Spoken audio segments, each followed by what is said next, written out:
Namo tassa bhagavato arahato sammasambudhassa. Brothers and sisters, have the monks prepared the sutta?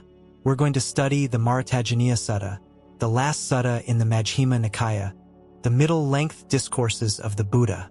Actually, the word Tajjaniya means to admonish or to scold, not to subdue.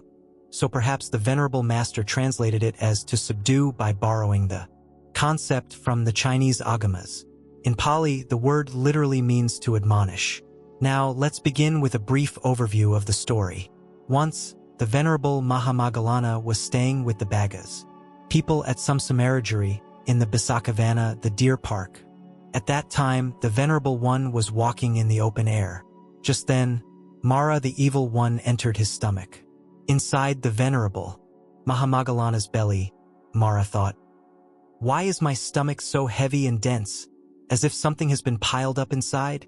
Then the Venerable One stopped his walking meditation, went into his meditation hut and sat down on the prepared seat.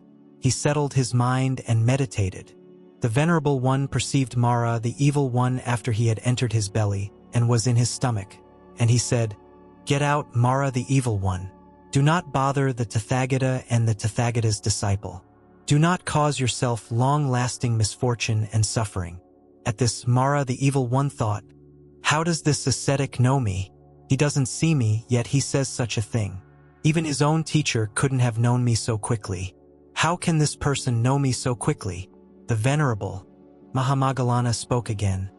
"Do not think that I do not know you, Mara the Evil One."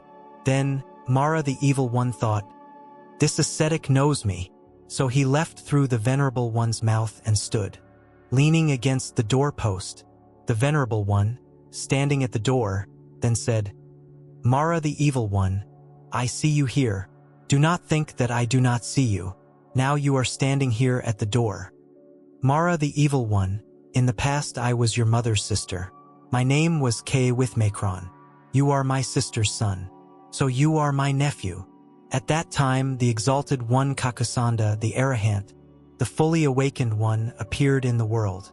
The exalted one Kakusandha had two great disciples. Their names were Vidhura and Sañjīva. These two exalted ones, these two sagacious ones, Mara the Evil One, among the disciples of the exalted one Kakusandha, the Arahant, the fully awakened one, there was no one who could compare to them in terms of Dhamma teaching. For this reason, the Venerable One was called Vidhura, which means incomparable, no one equal to him. And the Venerable Sañjīva was one who went into the forest, to the foot of trees, and to desolate places, and attained the cessation of perception and feeling without difficulty.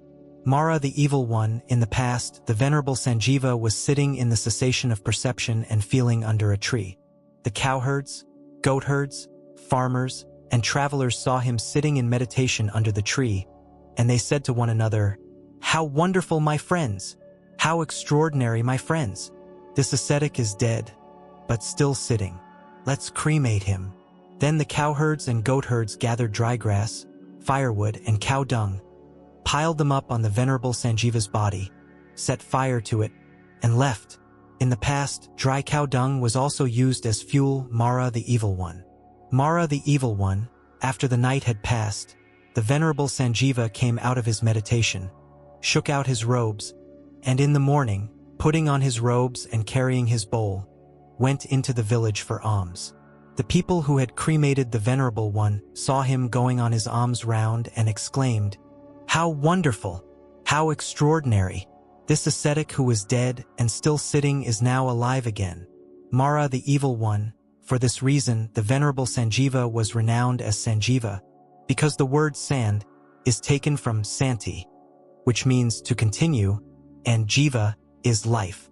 Sañjīva means continued life, or revived. Mara the Evil One.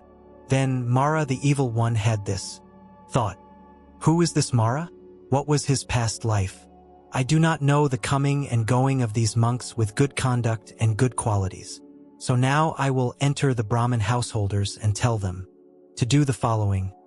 Go and slander, revile, criticize, and ridicule these monks with good conduct and good qualities. By being slandered, reviled, and criticized, these monks may become agitated. and in this way I can gain control over their minds. So, Māra the evil one entered the Brahmins and householders and made them revile and criticize the monks of good conduct, saying, "You are shaven-headed ones, you are fake ascetics, you are low-born slaves, black slaves." The low-born slaves are those born into a slave caste from the lowest ranks. You meditate with your shoulders hunched, with your face bowed down, murmuring for a long time like an owl perched on a branch, yet you call yourselves meditators. You murmur for a long time like a jackal on the riverbank waiting for fish, like a cat sitting by a garbage heap waiting for mice, like a donkey when it has no load. Māra the evil one. At that time, Māra the evil one, most of those people, those who were incited by Māra the evil one to revile the monks, after their bodies broke up and their lives ended, were reborn in the evil realms, the unfortunate destinies, the lower worlds in hell. Then Māra the evil one, the exalted one Kakusandha, the Arahant, the fully awakened one, saw this and called the monks, those Brahmin householders are being entered by Māra and incited to revile the monks. So, monks, you should suffuse one direction with a mind of loving kindness and remain there. In the same way, pervade the second direction, the third direction, the fourth, and all over the world, above, below, across, everywhere, the boundless universe. Remain pervaded by a mind of loving kindness, vast, boundless, without hatred, without malice. Then, Māra the evil one, those monks put into practice the teaching of the exalted one Kakusandha, keeping a mind without hatred and without malice. Then Māra the evil one had this thought, "So, I cannot know the coming or going of these monks with good conduct and good qualities. So I will enter the Brahmin householders to incite them to praise, respect, venerate, and make offerings to the monks with good conduct and good qualities. By being praised, respected, venerated, and offered things, these monks may become agitated, and in this way I can directly control their minds." I've slightly edited this section to make it easier to follow. Then Māra the evil one entered the minds of the Brahmins and householders and made them praise, respect, and venerate the monks. Most of these people, after their lives ended, were reborn in the happy destinies, the celestial realms, or returned to the human realm. At that time, the exalted one Kakusandha called the monks, the Brahmin householders are being entered by Māra and incited to respect, venerate, praise, and make offerings.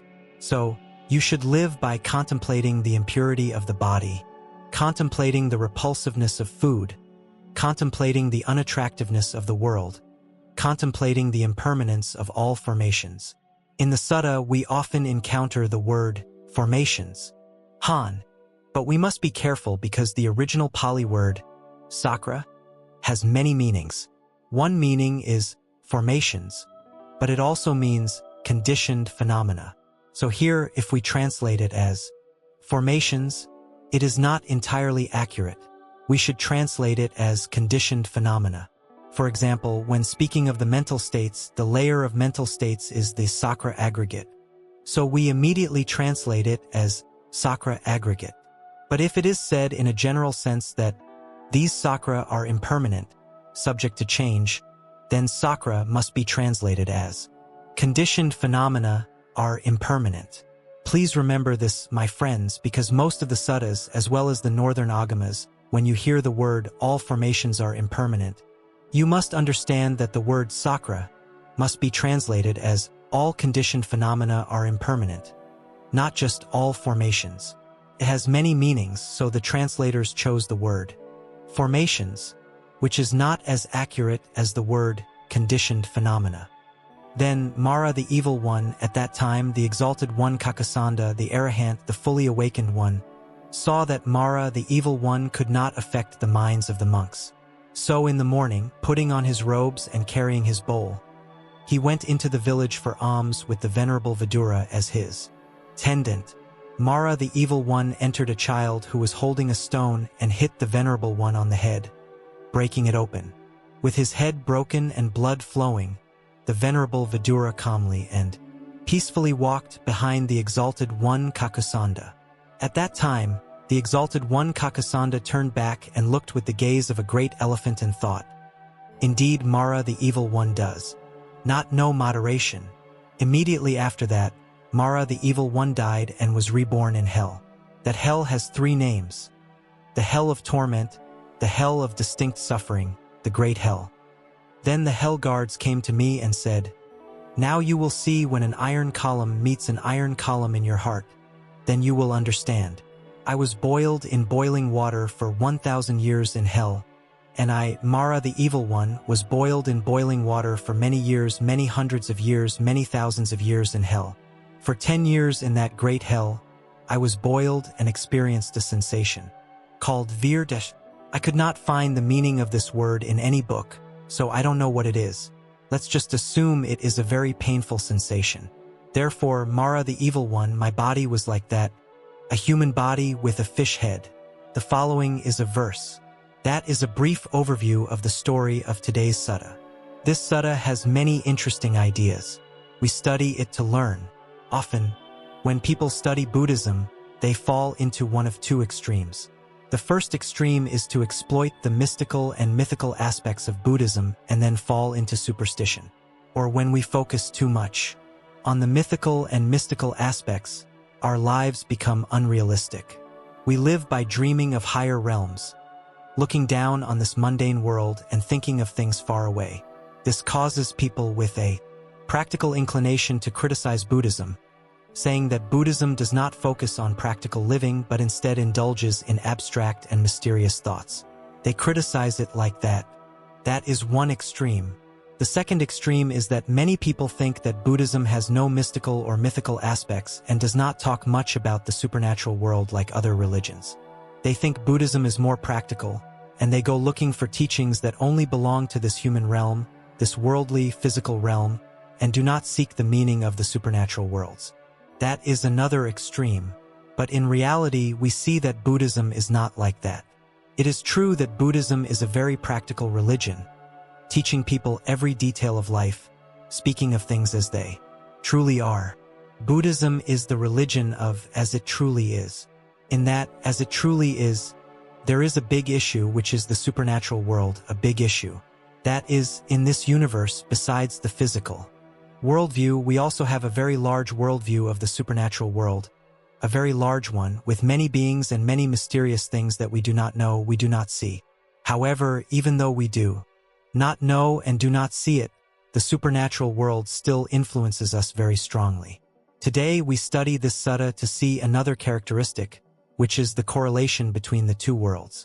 We introduced it briefly before, but today we will see the very strong influence of the supernatural world on us humans. Not as simple as we might think. Now, let's consider the physical aspect.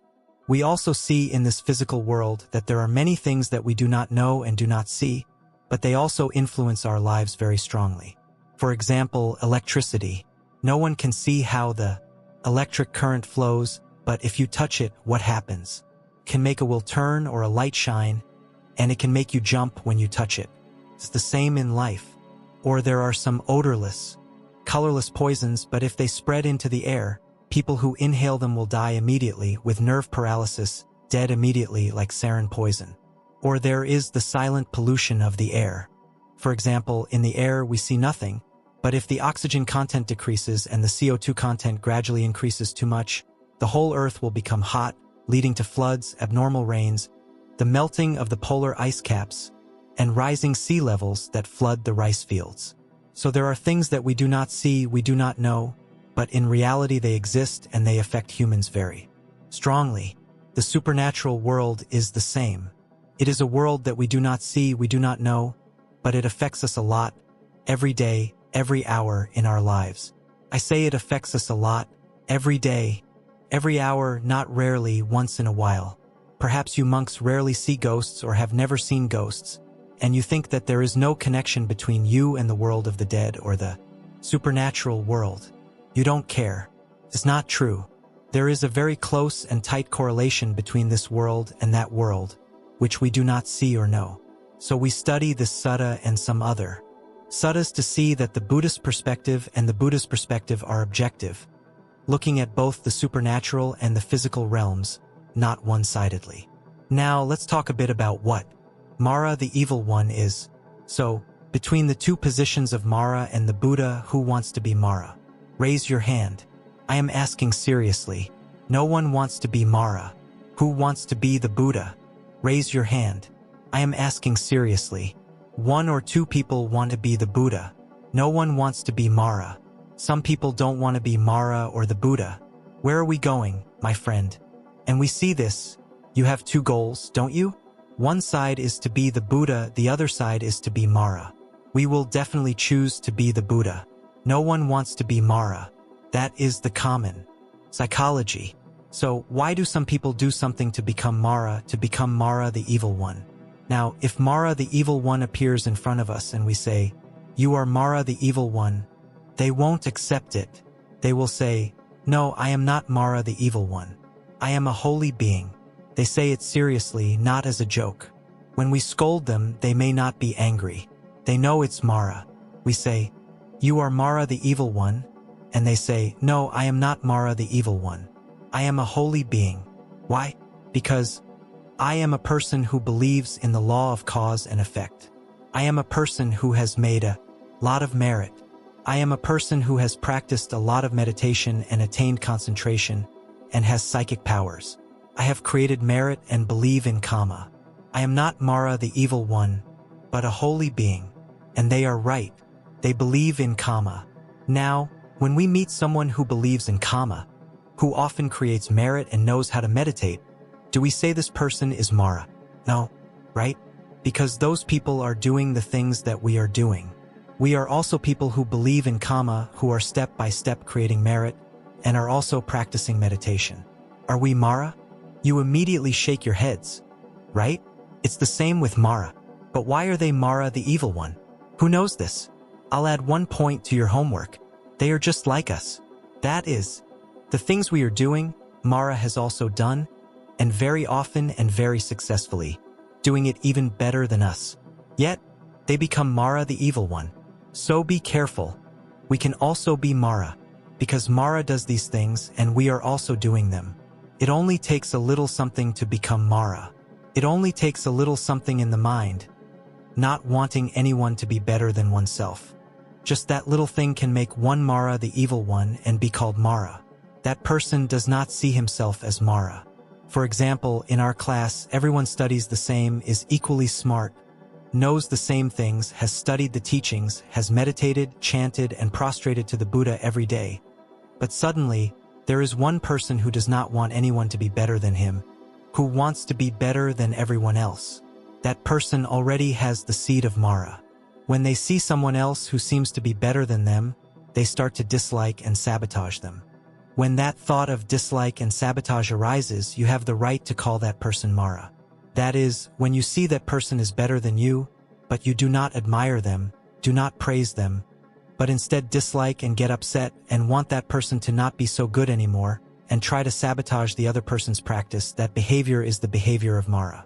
But that person must have merit first. For example, in our temple, does anyone cook? Do the monks cook? Do you take turns? So, at the time when people are cooking, you go over and put a handful of salt into their food.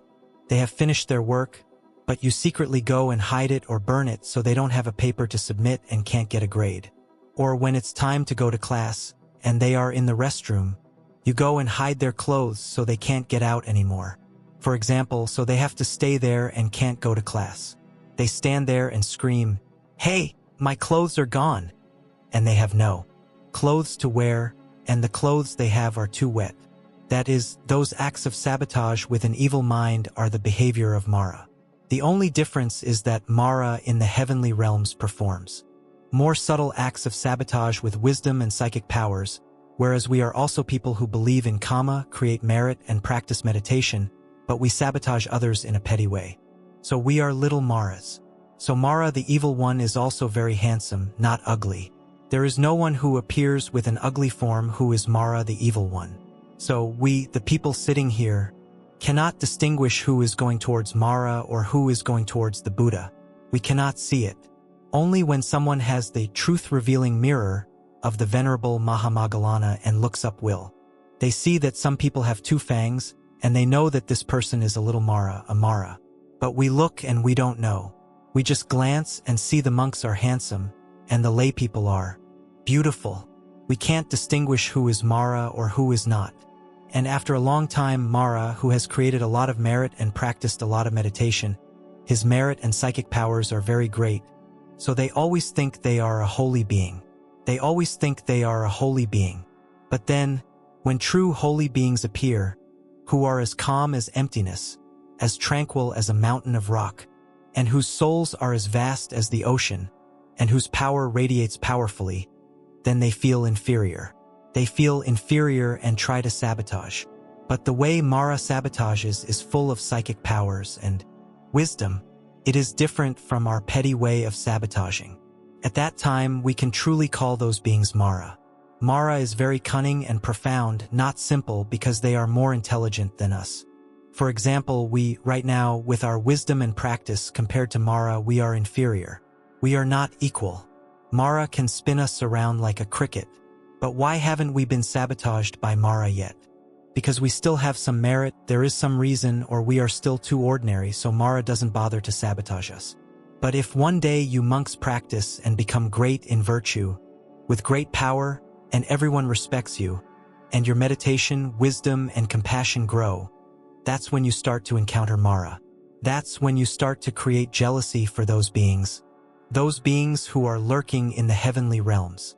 They see it and get upset, and at that time you have challenged Mara. So you monks must be careful. You must have a method to protect yourselves, because Mara's psychic powers are very strong. Have you heard the story of Venerable Upagupta who subdued Mara? It is said that there is a story like this. The Venerable One is Venerable Upagupta, the fourth patriarch, I think. So that time he was sabotaged by Mara Papian, and he subdued him. After that, Mara respected him and took refuge and asked to be his disciple. So Mara also has goodness.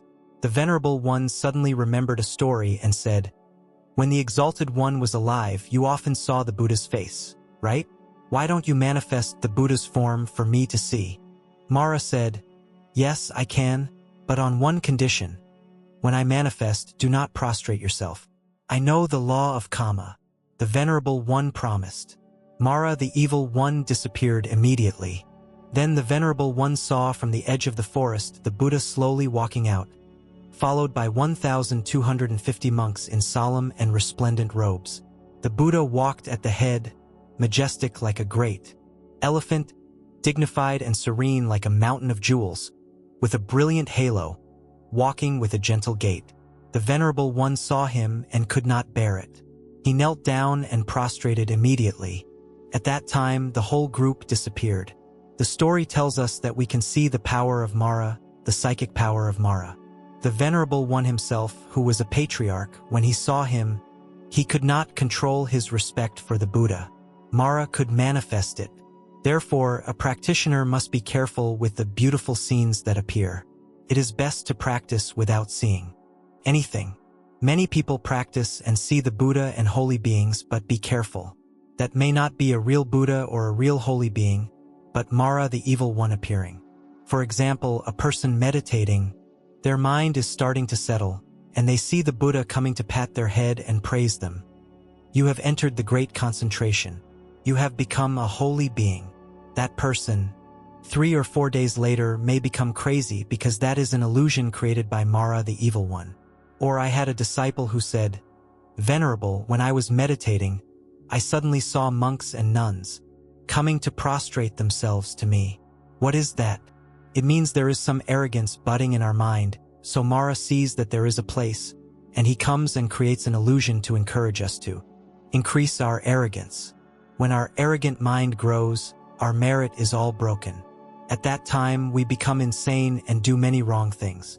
That is how Mara cunningly knows how to create a mind of delusion in us so we can break our practice so that there will be no good practitioners in this world, because no one can compete with the position of Mara.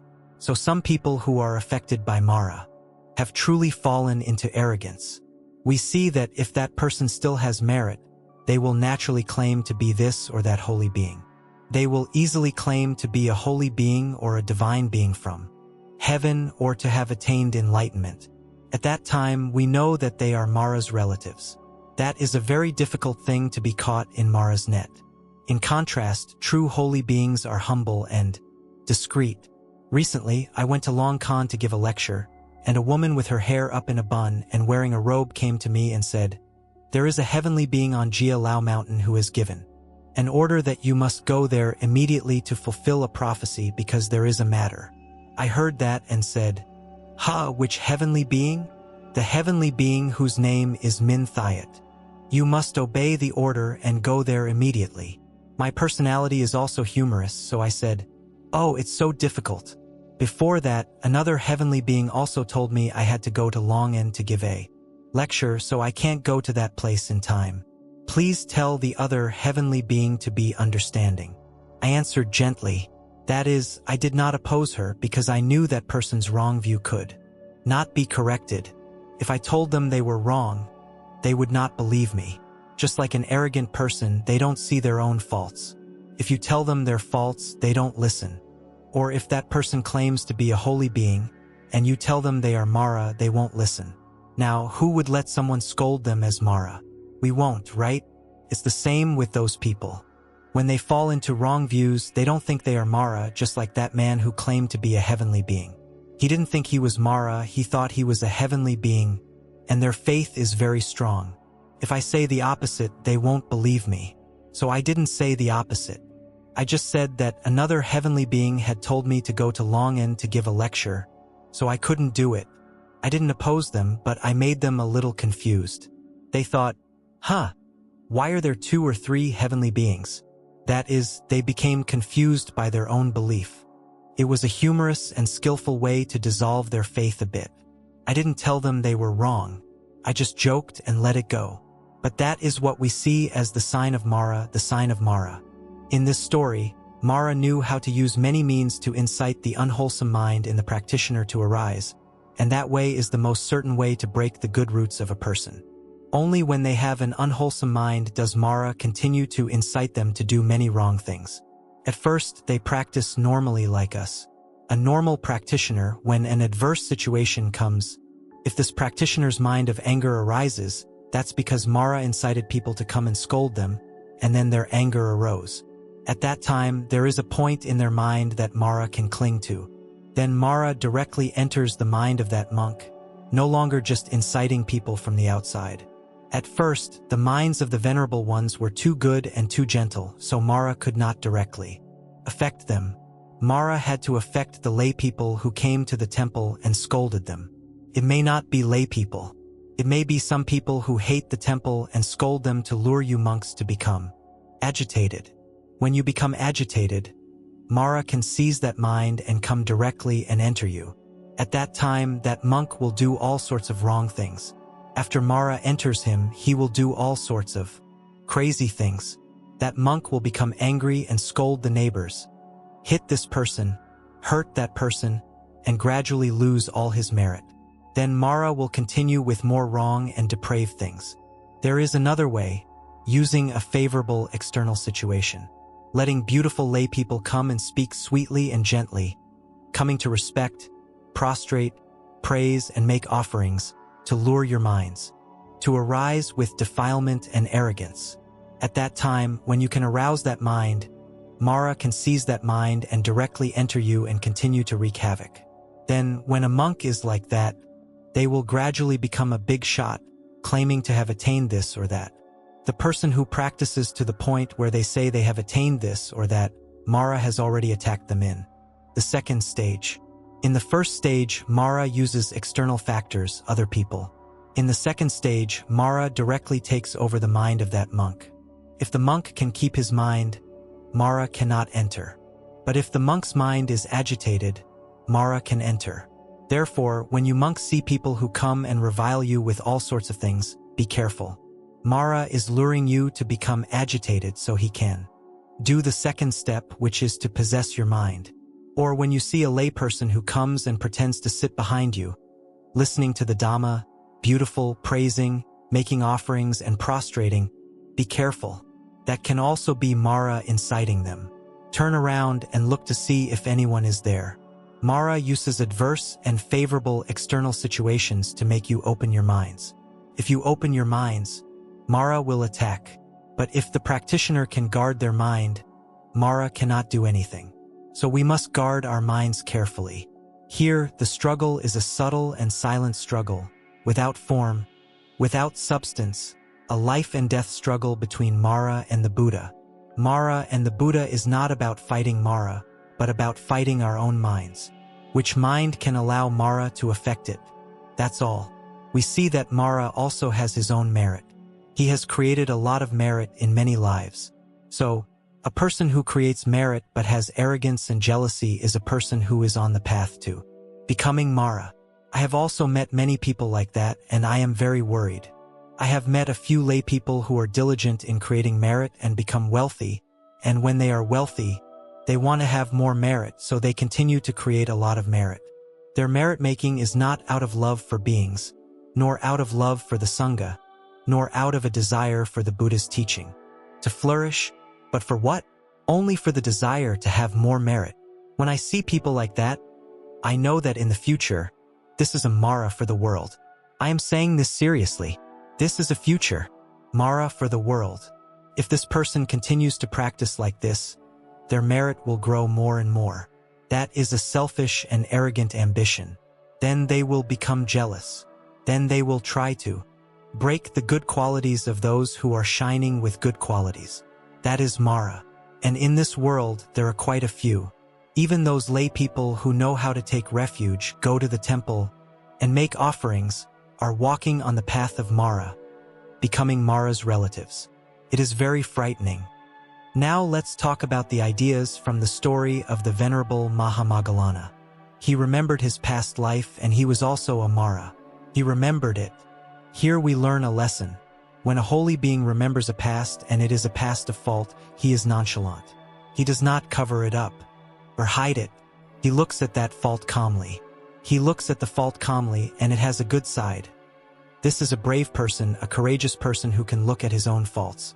Second, this person is honest, right? A deceitful person hides their faults, or a cowardly person also hides their faults. But a person who dares to speak of their own faults is a courageous and honest person. And a holy being has another quality. They are no longer concerned about it. Or we can say they are no longer attached to it. They are no longer attached to that fault. They see that fault as the fault of another person, because their mind is so pure. So when they speak of their own faults or correct things, or speak of the faults or correct things of other beings, they no longer distinguish between them. They are not superior or inferior. If we, ordinary people, admit our faults, we have these two qualities, but we may still be attached, afflicted, or agitated in our minds. But a holy being has all three of these qualities. Let's take this as an example. Let's say there were two people who used to be husband and wife. They lived together very passionately and intimately, saying many loving and fiery words to each other. For example, then they met the Buddha's teaching and went to practice. The wife went to live in a nunnery, and the husband went to live in a monastery. 10 years later, they met again at a ceremony. Monks, what do you think the two people's state of mind would be? What would their state of mind be? The monks here have not had this experience yet, so you don't know. Try to guess. You must be able to guess things you have not experienced. Only then can you go and give lectures later. You must have the ability for your mind to connect with the minds of others. Monks, try to imagine. Imagine those two people hugging each other. Oh, what a terrible thing, the venerable one says. What an imagination. They have gone to practice, but they are still hugging? This shows a lack of experience. This is what happens when you read too many books and watch too many movies, and you can't distinguish between them. Actually, we should think like this. When they meet, there will be a little awkwardness, right? A little awkwardness because the old love is still there. It has not ended because we have not attained sainthood. That is one case. But for example, when two people who were husband and wife in one life, they go to practice, and in another life, they attain enlightenment, and they remember the person next to them. Oh, I and that woman were once husband and wife. That woman in this life is also a nun who has attained enlightenment. That monk in this life is also a monk who has attained enlightenment. Both of them have attained enlightenment and remember their past life. Oh, we were once husband and wife.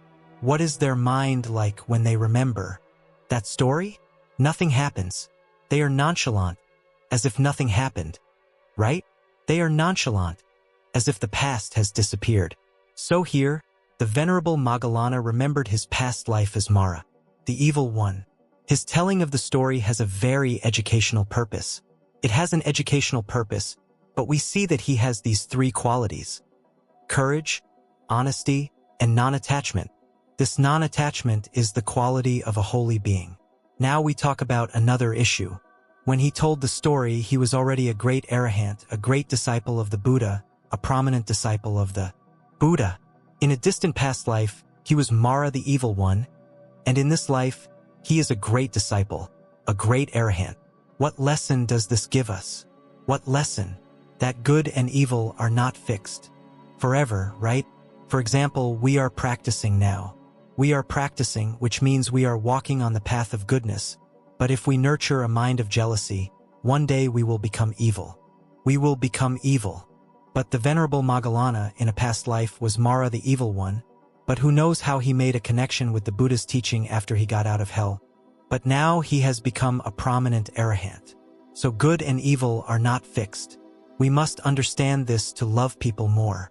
We see that they are evil, but who knows, maybe they still have a little connection with the Buddha's teaching, and one day they will also attain enlightenment.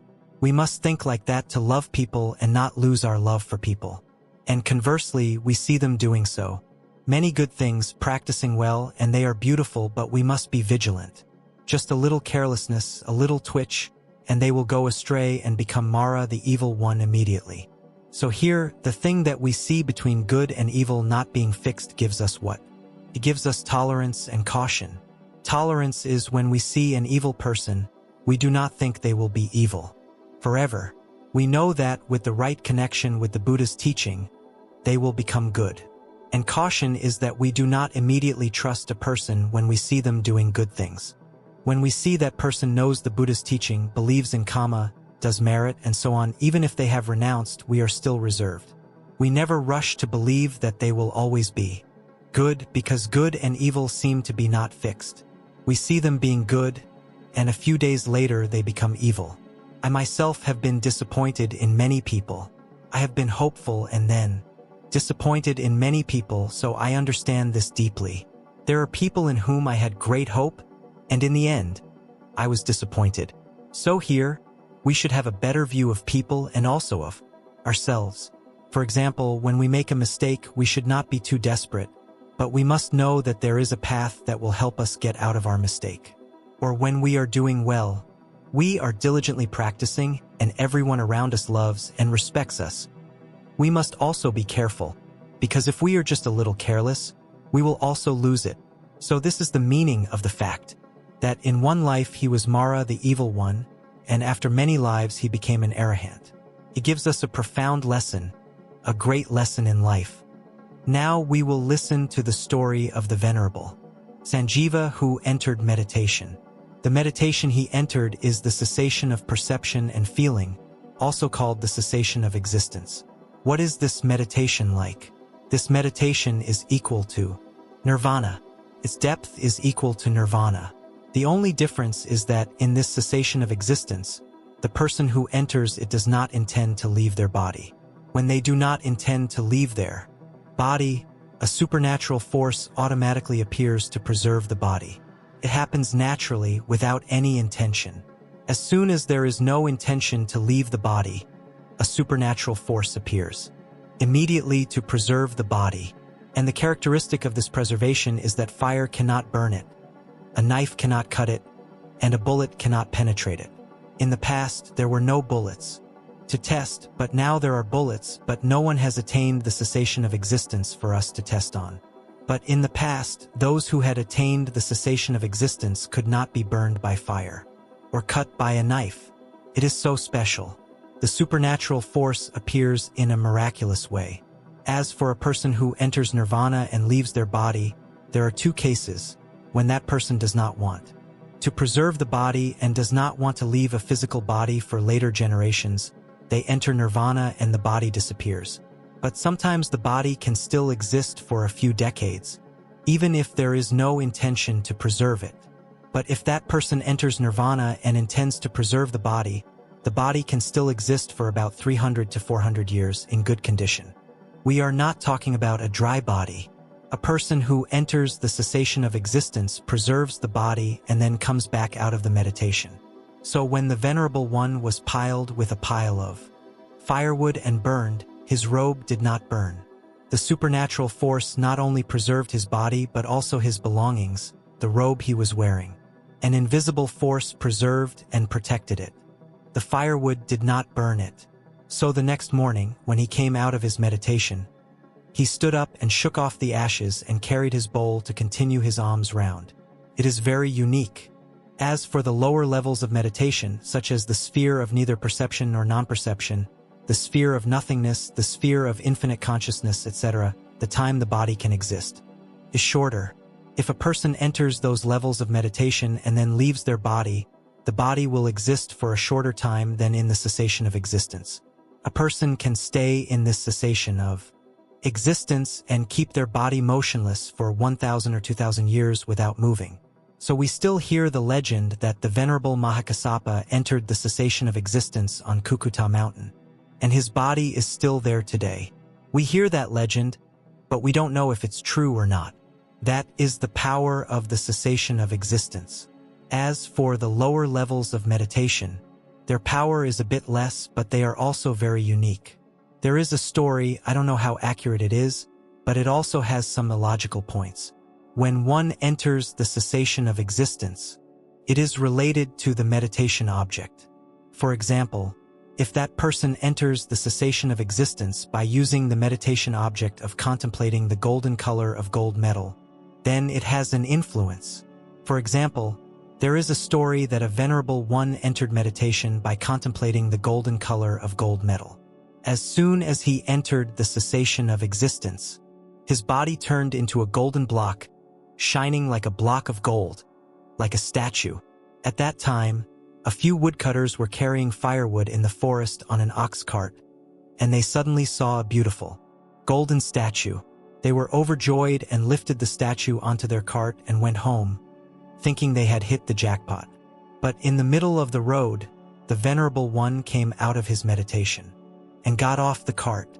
I think the part after that was added by people because when one enters the cessation of existence and sits there, no one can move them.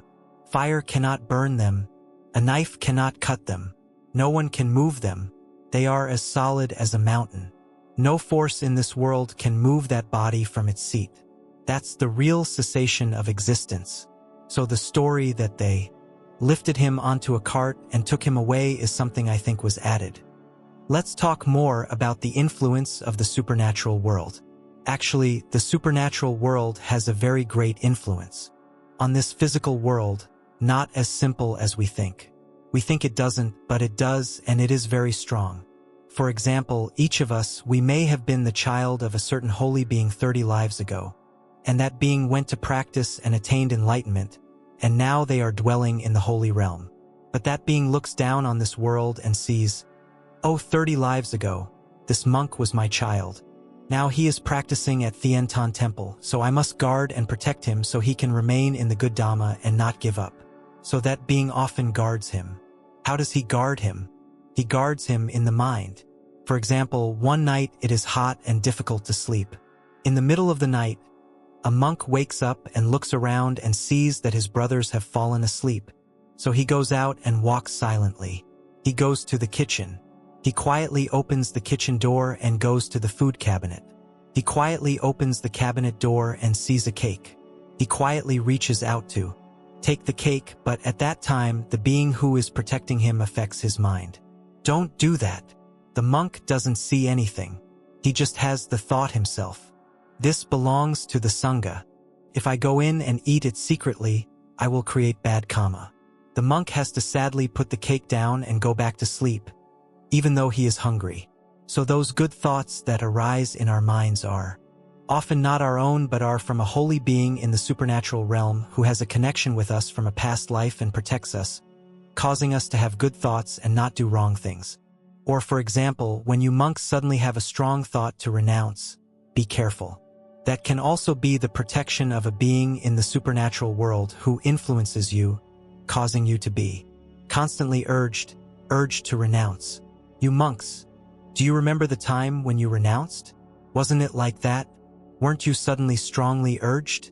You were so urged that sometimes you think it's irrational. Now that you are in the temple, you want to leave, but you can't. You are stuck.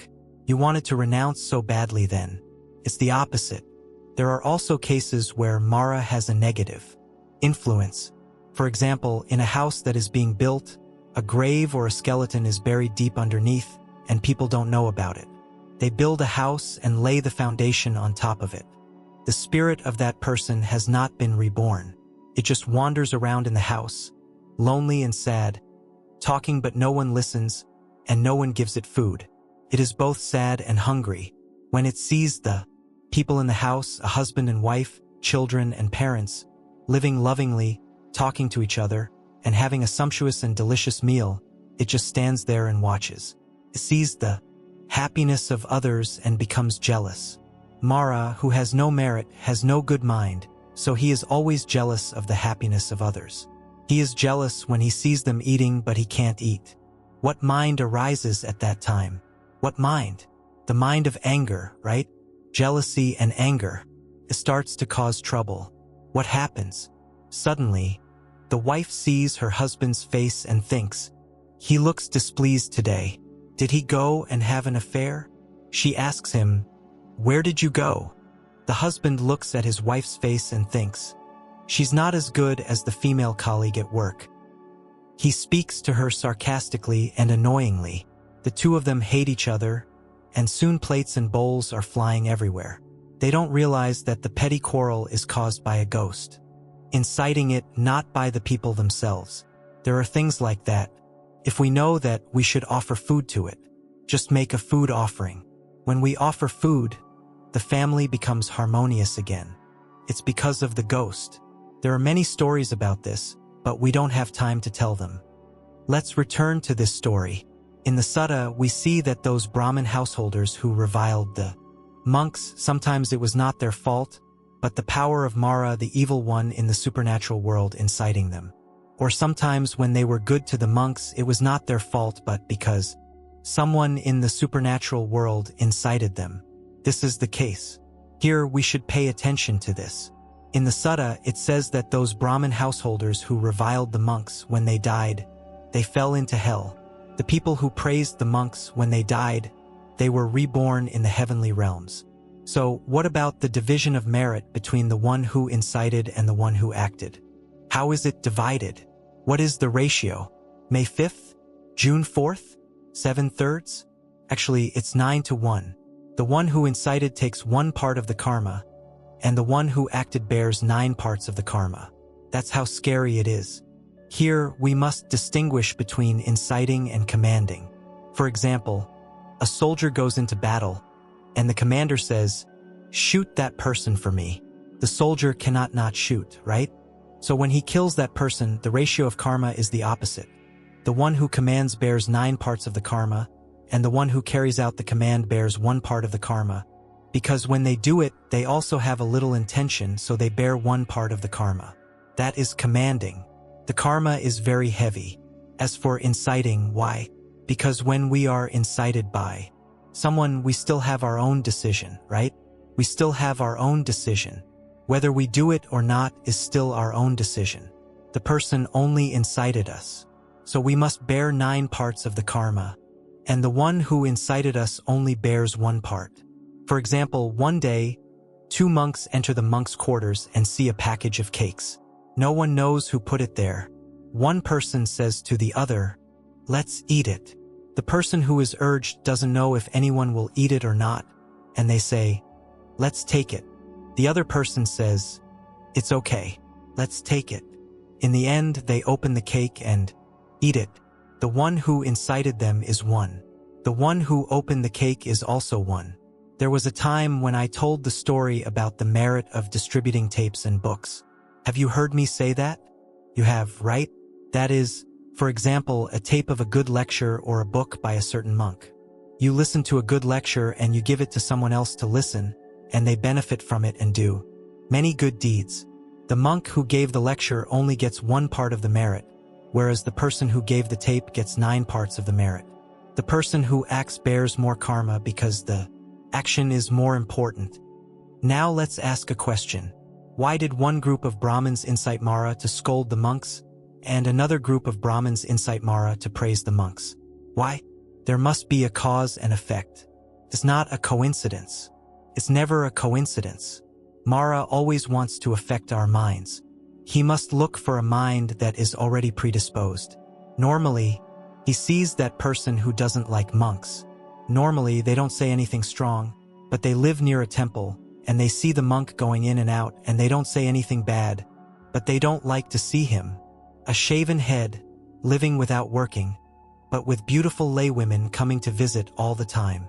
For example, they are annoyed inside. They don't say it out loud, but it's in their hearts. When it's in their hearts, Mara can enter and make them do it. They will get possessed by Mara, and they will come to the temple and scream, "Where are the monks of Thien? Tan temple?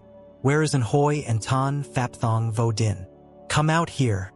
For example, they stand there and scold the whole temple, and then they leave. At that time, Mara has entered them. Before that, it was just the mind of hatred, but Mara will choose a person with that predisposition and amplify it. So if we have a bad mind, Mara will incite us to do more bad things. But if we have a good mind, Mara will incite us to do good things. For example, a layperson who naturally loves and respects the monks, Mara will enter that person and make them come and respect, prostrate, praise, and offer things to the monks. That person must have that mind first. But today, we see that person is a bit strange. For example, they have always come to the temple in a proper and respectful way, but today they come to you and say, "Venerable, I heard that in this Thien Tan temple, in this basic class, you are the most intelligent person, and I have been watching you for a long time. I see that you are truly wonderful, beyond wonderful. Therefore, from today, I would like to be your disciple. If you have anything to order me to do. Please consider me as your child or your sibling. I will help you with anything so that you can become an enlightened being and spread the Buddha's teaching. I see you like this, and I love you more than any love I have ever had. I respect you more than any respect." They say for a while, and we are stunned, mesmerized. Be careful. That can be Mara inciting them, not the person speaking. Before that, they had the predisposition to respect and love the monks, and Mara just added to it. That incitement is not for good. It's to make us agitated. So one day, when you monks meet someone who says sweet, gentle, and lovely words, praising you, be careful. Mara is laying a trap. When you hear them greet you, you must step back a bit and look carefully to see what is happening. Don't just sit there and let your soul wander off to the clouds. You will die. You must not do that. Here, we see that when desire affects your minds like that, the Buddha Kakusandha did not use psychic powers to block Mara. He only used the Dhamma. He saw that Mara was luring you to get angry. So the Buddha told you to practice loving kindness. He told you to practice loving kindness all the time, even when they haven't come to scold you. When you are meditating, you should contemplate loving kindness everywhere. When they come to scold you, you will not be agitated. Conversely, when they come to make offerings, prostrate, and praise you, the Buddha had already told the bhikkhus to contemplate non-attachment, to be disgusted with the world, to be humble, to be detached, to be disgusted with food, to contemplate the impermanence of all formations, so that when they offered food and showed affection, you would not become attached to those things. We are easily affected. For example, in the future, when we become close to a layperson who loves us, we are always with them. The monks here are still in the community and are not affected. But in the future, when you become more independent, you will find a layperson's house where they love you and you will go there often. You will be comfortable, praised, and loved. But it's a good thing that sometimes that layperson is not Mara. If that layperson is Mara, be careful. So from now on, if you see a layperson's house that is too favorable to you, you should avoid it a little, okay?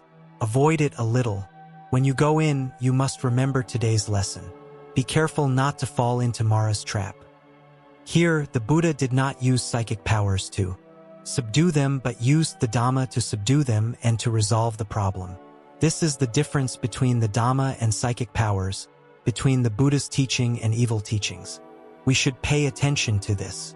So those who use psychic powers are very skillful. Normally, they only use the Dhamma.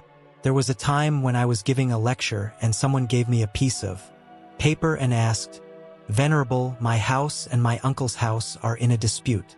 My uncle hired a shaman to hex my house. I see spirits coming to my house, and I get sick with stomachaches and headaches. And during the day on the roof of the house, there are 100 people standing there, and they stomp on the tin roof and someone knocks on the door loudly, but when I open it, there's no one. They bring spirits to cause trouble. What can I do to get rid of them?" When I read the question, I realized they were asking the wrong person because I don't know anything about hexes or how to fight off spirits. I don't know anything. But if I say, "Oh, I don't know," they will think that Buddhism is inferior to shamanism, right? That is, Buddhism is not enough to solve all the problems in this world, so they have to go outside of Buddhism to find some other religion to live a stable life. They will think that Buddhism is not powerful enough, so it's not enough to use. They think that. So I had to try to solve it, grit my teeth and solve it, even though I knew they were asking the wrong person. It suddenly occurred to me, I don't know who was protecting me, but I suddenly had a flash of intelligence, even though I am usually foolish. So I answered this question. I said, "What's the big deal?" The reason the spirits are following the shaman's orders is because he has fed them for 6 or 7 years. He feeds them every day and nurtures in them the thought to obey and do evil deeds. Now that they have eaten so much from him, they have to do whatever he orders them to do. Now he orders them to go to that house and cause trouble. So the spirits go there and cause trouble because he has fed them for 6 or 7 years. Now you should do the same. When the spirits come, instead of standing there and shaking and chanting the Buddha's name and getting upset, you should prepare food and invite them to eat.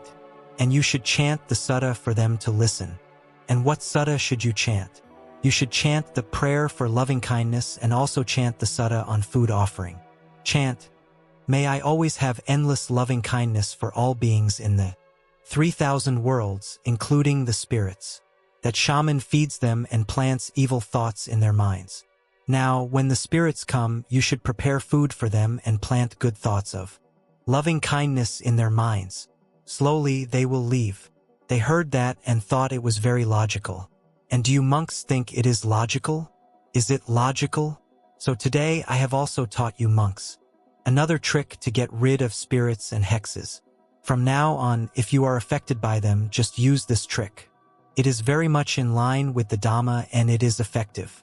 You don't need to hire a shaman to remove the hex.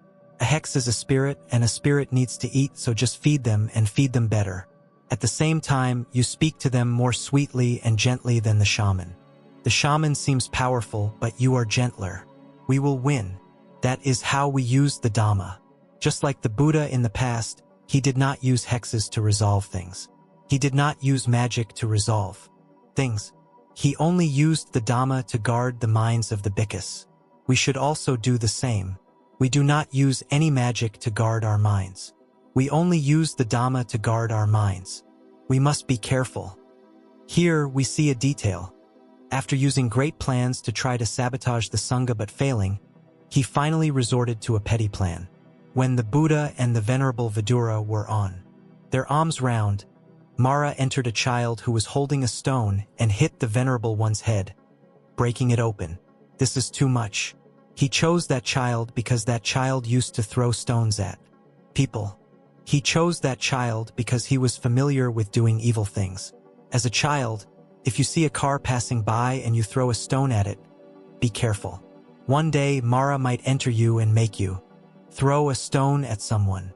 It's the same with that child. But here we see the stubbornness and insolence of Mara, the evil one.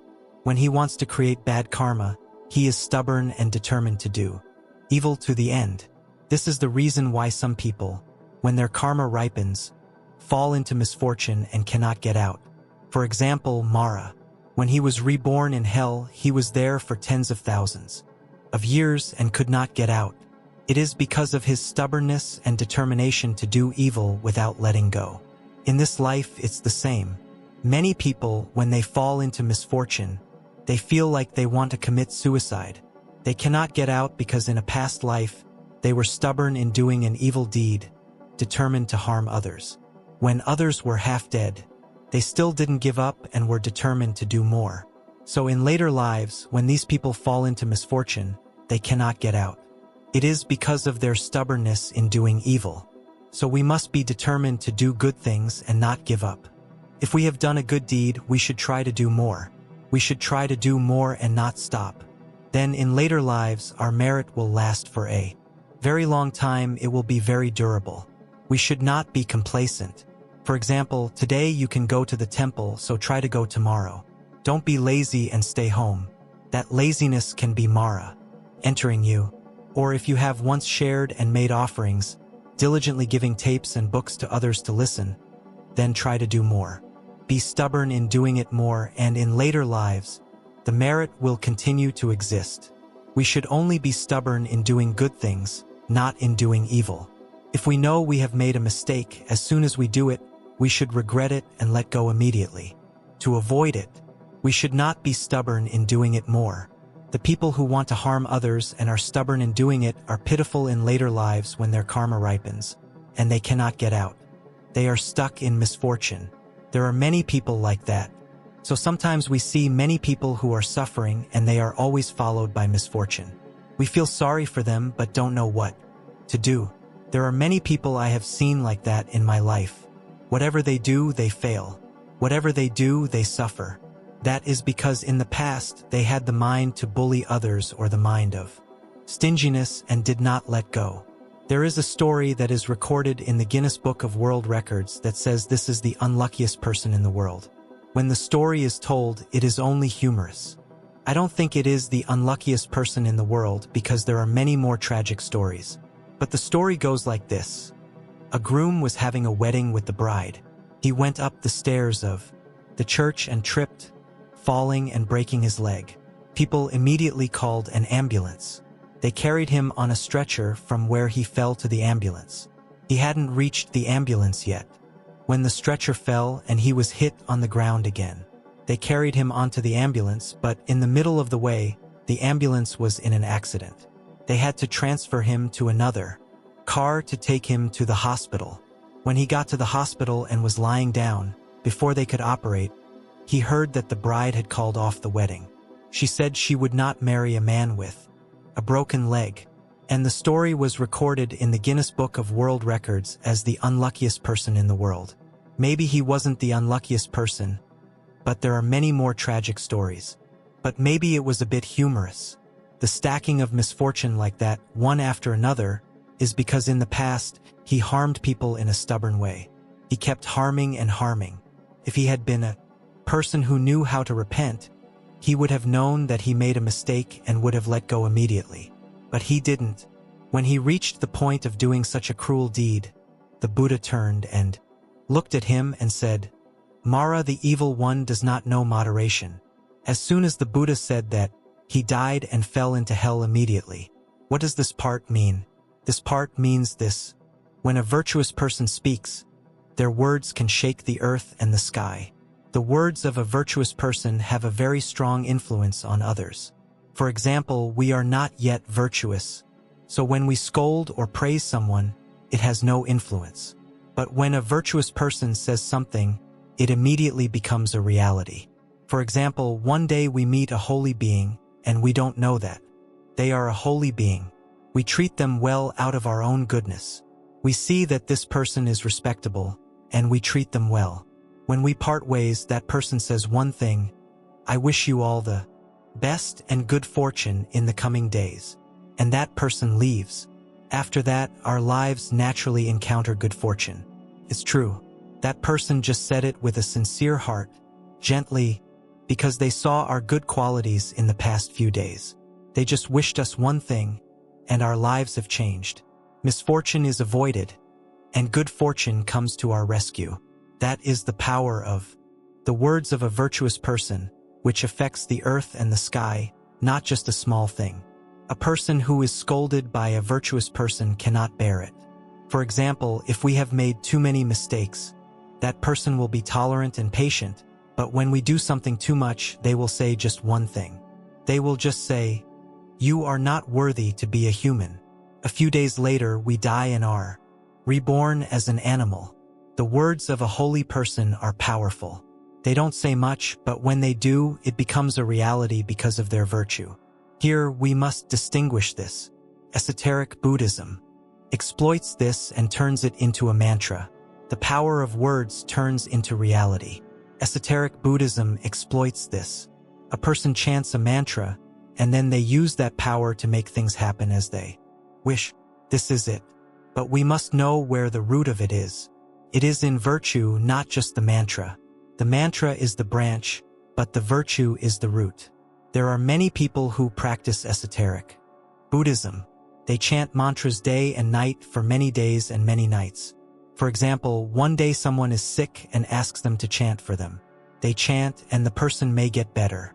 They think, it's because of the power of the mantra that I could heal the person.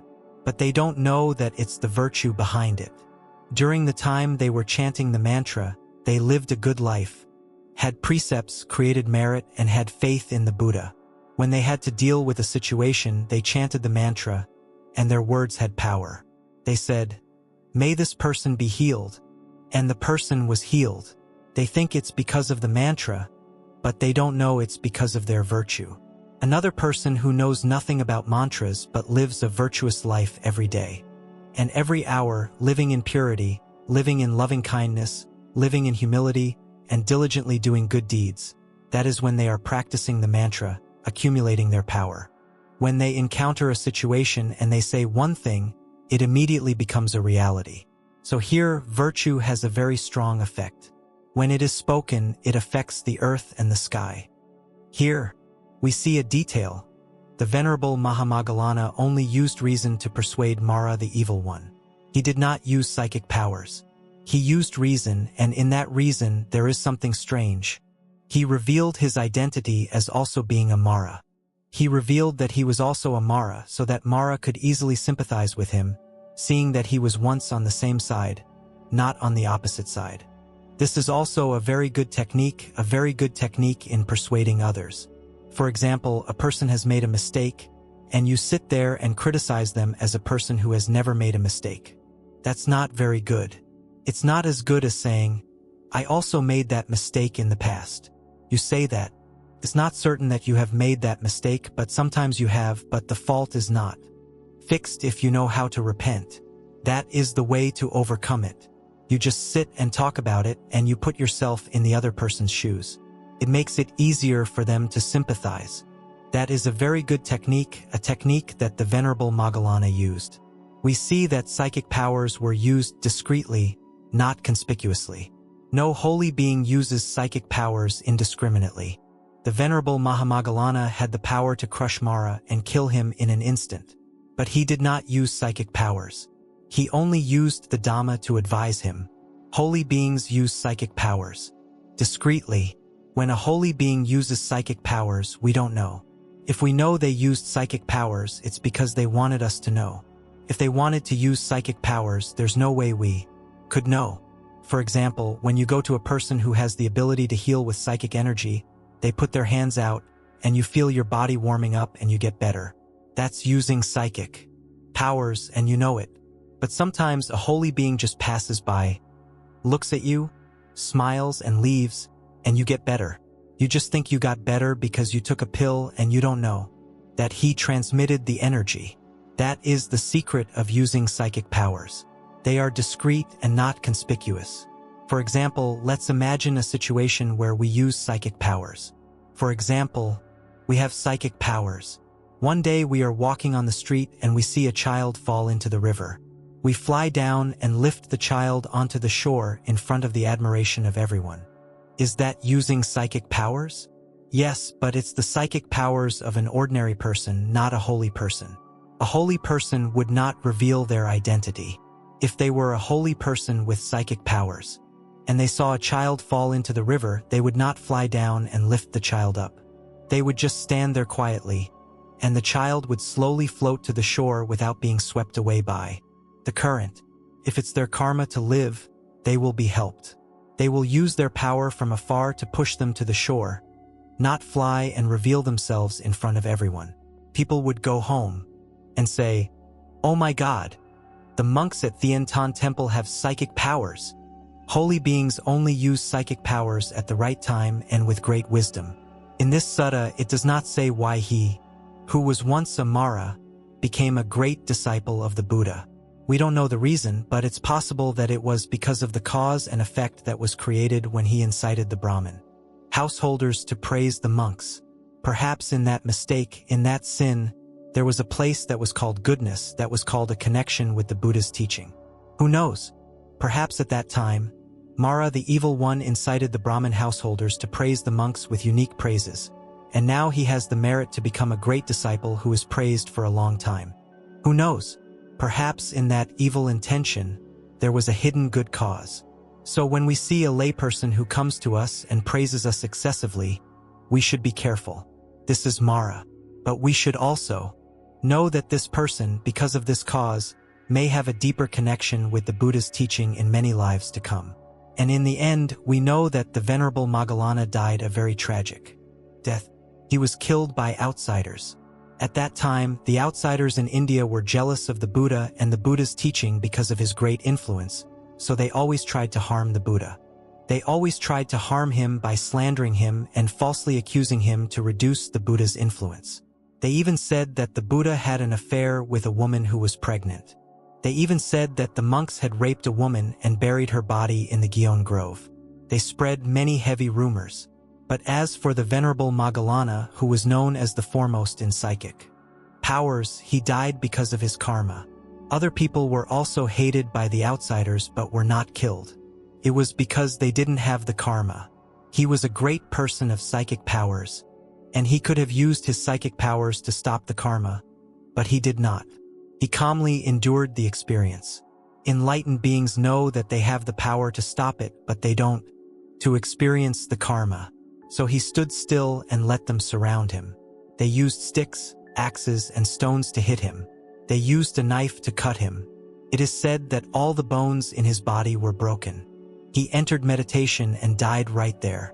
Many stories say that he was not completely dead, but a few disciples ran to him and held his body, and he could still speak a few words. Or some stories say that they brought his body back to the Buddha, and then he died. Those stories were added to make it less tragic. In reality, he died right at the moment he was hit. He calmly repaid his karma, just like the Zen master Nam Dao Ton Hot.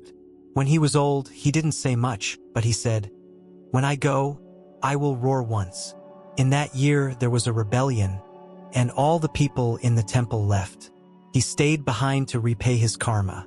The rebels came and asked him for something, but he had nothing to give them. They stabbed him with a knife, and he roared once, a roar that echoed for 10 miles. He knew his karma was like that, so he calmly waited. Holy beings do not use psychic powers to stop the force of karma. They usually comply and experience it. Here, we know that, so we should not rely on miracles but rely on our own merit, which will make us better. We will listen to a few parts of this verse. What is that hell like? Being boiled because of hitting Vidhura, a disciple of the Buddha. The karma from the past was inciting people to scold the monks and praising the monks. The karma was equal, but when he hit the head of an Arahant, he died and fell into hell immediately. There are 100 kinds of iron pillars with distinct suffering. Hell is like that. Being boiled, monks, the disciple of the Buddha, clearly knows it. Because of your hitting the venerable one, you must bear the suffering. That is, the evil deeds also have a name, Veer dash. I don't know what it means. It also has a name as a divine being, but I don't know why the venerable master did not translate it and just left the Pali word. They built a palace in the middle of the ocean for many eons, shining with precious stones. Beautiful female dancers danced there, decorated with colorful gems. The monks, the disciple of the Buddha, clearly knew it. Because of your hitting the Venerable One, you must bear the suffering. What does this part mean? It means that the merit of the Buddha and the great bhikkhus in the past was so great that they could do such miraculous things, like building a palace in the sky. Their merit was so great. With one toe, he shook the palace of Vesavanta, the full power of psychic powers, making the devas afraid. The monks, the disciple of the Buddha, clearly knew it. Because of your hitting the Venerable One, you must bear the suffering. That is, there were times when the Buddha used psychic powers in the heavenly realms, shaking all the devas. The bhikkhus clearly knew that and knew the boundless power of our Buddha, and that if a person offends the Buddha and the Sangha, they will bear unimaginable suffering. Sakka honestly answered the question. When the Buddha was teaching in the heavenly realms, even Sakka, the king of the devas, had to respectfully listen and learn from the Buddha as a disciple. So you must know that the Buddha is the blessed one who surpasses all heavenly and human realms. So you must not offend the Buddha and the Sangha, or you will bear the karma and die. He who once asked the Brahma in the assembly of good qualities, Venerable, are you still attached to the old wrong views? In the past, you saw the splendor of the Brahma realm, the heavenly realm of Brahma. He honestly answered the question, Venerable, I am not attached to the old wrong views. In the past, I saw the splendor of the Brahma realm, the heavenly realm. I can now say that I am not eternal, not permanent. The monks, the disciple of the Buddha, clearly knew it. Because of your hitting the Venerable One, you must bear the suffering. That is, there are some Brahmas who have existed for too long in the heavenly realms and think that they are eternal and unchanging. Sometimes they think they are the creator of the entire universe. So the Buddha went up there and taught them to let go of the wrong view that they are the creator. Even the Brahma realm, with its great power, had to bow down and learn from the Buddha. So you must know that the Buddha is the blessed one who surpasses all. So do not offend the Buddha, or you will bear the karma and die. With the liberation of the mind, he shook the high mountains, the peaks of the eastern forest, and the earth. The monks, the disciple of the Buddha, clearly knew it. Because of your hitting the Venerable One, you must bear the suffering. Fire truly does not think, I am burning the fool. The fool attacks the fire and gets burned himself. In the same way, Mara the evil one, you attack the Tathagata and burn yourself just like a fool touching fire. Mara the evil one, you have created bad karma by harming the Tathagata. Do you think, Mara the evil one, that bad karma will not come to you? The bad deeds that Mara has done have been accumulating for a long time. So Mara the evil one, stay away from the Buddha and do not have any false hopes for the monks. The monks fought Mara the evil one in the Basaka forest. The disappointed Yaka disappeared from that place. That is the end of the Sutta. With the Dhamma, he admonished Mara, and Mara left. The next time we will study the Sutta of the simile of the snake. I have already copied the file onto my computer. You can take it out and study it. Take it out and make photocopies. Prepare it and read it beforehand. Does anyone have any questions? The evil of humans, as well as the spiritual evil, will affect the ecological conditions of the earth and the universe. What kind of question is that? It's a statement. It's also true. It's not wrong. That is a true statement. Every action and every word affects everything. Sometimes we just drop a grain of sand, and it also affects the whole universe. Everything we do, no matter how small, affects all beings. Cannot be without it.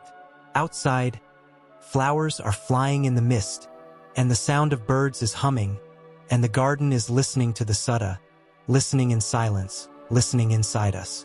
A drop of rain sparkling, a stream roaring, a ray of sunlight in 1,000 places. Outside, flowers are flying in the mist, full of misty smoke, listening silently in us, listening in us to the miraculous things.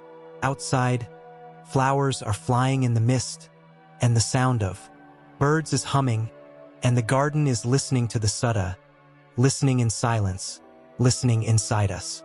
A drop of rain sparkling, a stream roaring, a ray of sunlight in 1,000 places. Outside, flowers are flying in the mist, full of misty smoke, listening silently in us, listening in us to the miraculous things.